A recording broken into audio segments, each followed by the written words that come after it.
Bismillahirrahmanirrahim. Dear cadets, Assalamu alaikum. Welcome you all to online classes. I'm your teacher Shaban Ali Sheikh. Today we are going to study the topic Ampere's law of class enter chapter number 14, magnetism and electromagnetism. Dear cadets, first of all, the introduction of Ampere's law. This law was given by Henry Marie Ampere in 1820. Ampere's law is a relation in between the tangential component of magnetic field of induction at a point on a closed curve and the net current through the area bounded by the curve. तो ये एक relation है जो tangential component of magnetic field of induction को show करता है किसी भी क्लोज कर्व में कंडक्टर के अंदर जिस कंडक्टर में से करंट पास हो रहा हो। हमने पहले वाले लेक्चर में पढ़ा कि जब किसी भी कंडक्टर में से करंट पास हो रहा होता है तो वो अपने अराउंड एक मैग्नेटिक फील्ड जनरेट करता है जिसको हम कहते हैं कि राइट हैंड रूल के तहत उसकी डायरेक्शन को हमने आइडेंटिफाई किया था कि the thumb is shows the direction of electric current. It means the current flowing through the conductor in this direction which is upward. It means the direction of thumb and the direction of fingers curl around the conductor shows the magnetic field. कि ये जो fingers की direction है ये magnetic field की जो है ना डायरेक्शन शो करती हैं कि अगर इस करंट कैरिंग कंडक्टर में से करंट फ्लो हो रहा है तो इसके अराउंड जो मैग्नेटिक फील्ड बनेगी वो इस तरह की होगी, इस डायरेक्शन की होगी. तो उस डायरेक्शन को हमने मैग्नेटिक फील्ड को हमने रिप्रेजेंट किया है एरो के साथ कि ये डायरेक्शन है. अब अगर हम कंसीडर कर रहे हैं उस करंट कैरिंग कंडक्टर का एक पॉइंट, कोई भी पॉइंट है यहाँ पे जैसे हमने दिया है, तो जो मैग्नेटिक फील्ड होगी वो उसके अराउंड डिस्टेंस पे हमने आर के साथ रिप्रेजेंट किया हुआ.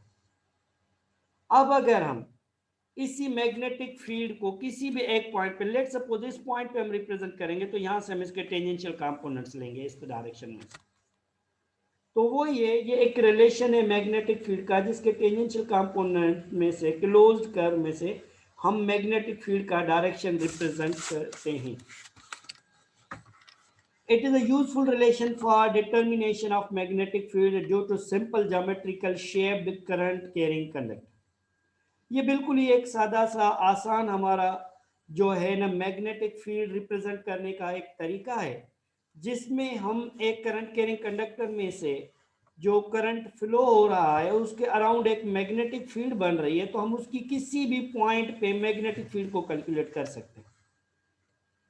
तो एम्पियर्स लॉ ने कहा था कि the sum of the product of tangential components of magnetic field of induction and the length of the element of a closed curve taken in the magnetic field is mu naught times the current which passes through the area bounded by the curve.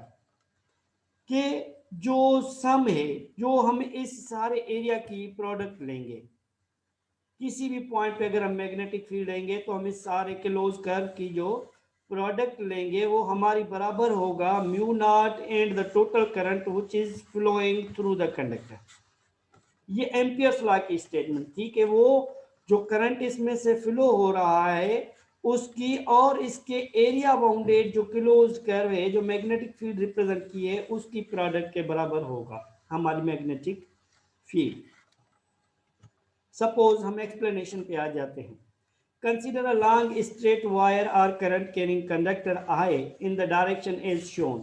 जैसे कि यहाँ पे एक direction show की गई है current carrying conductor की, तो उसमें आप देख रहे हैं कि यहाँ पे हमने वही सेम फिगर दी है जिसको रिप्रेजेंट किया है करंट कैरिंग कंडक्टर को.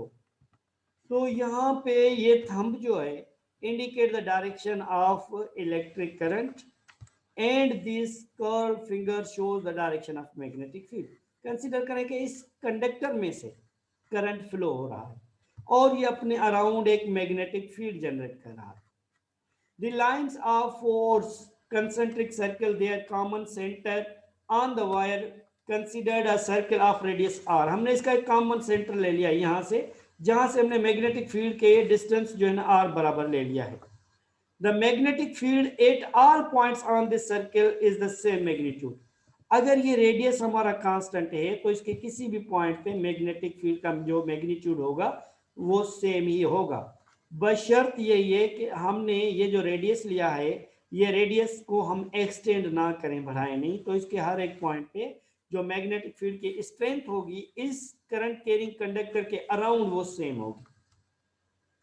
तो इसको फर्दर एलिब्रेट किया था। Biot and Savart experimentally found that the magnitude of the field depends directly on twice current and inversely to the distance r from the conductor। कि उन्होंने कहा था कि इसमें से करंट दो डायरेक्शन में से मूव हो रहा है, एक तो यहां से इन हो रहा है और आउट हो रहा है, तो करंट को ट्वाइस ऑफ करंट का नाम दिया गया। कि मींस आप इसकी जो है ना कहीं पे भी फील्ड रिप्रेजेंट कर दें तो करंट जो है ना उसका ट्वाइस हो जाएगा। मींस करंट कैरिंग कंडक्टर के अराउंड करंट आउट भी हो रहा है, करंट इन भी हो रहा है, that is should be the twice of current. So magnetic field is directly proportional twice of current and inversely proportional to the distance। अगर हम इस डिस्टेंस को एक्सटेंड करेंगे, हम इसको अगर बढ़ाएंगे, आर को बढ़ा देंगे, तो ये डिस्टेंस जो है हमारा जैसे बढ़ेगा मैग्नेटिक फील्ड कम होती जाएगी। यहाँ पे हम प्रोपोर्शनल साइन को कांस्टेंट को प्रोपोर्शनलिटी को खत्म करके कांस्टेंट पुट करते हैं, which is k is equal to mu naught upon 4 pi। तो mu naught is the permeability of constant for Ampere's law. Mu naught upon 4 pi is equal to K constant of proportionality है, इसका value है 10⁻⁷ weber पर ampere.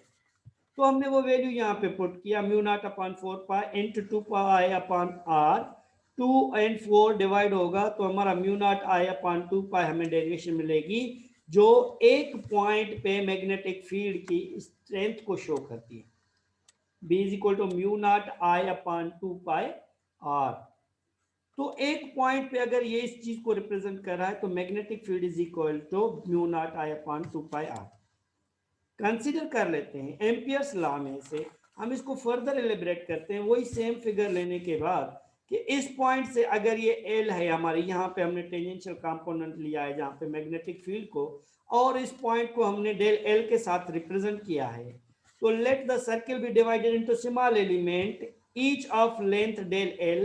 Since del L is so small, then the tangential component of magnetic field and del L remains parallel।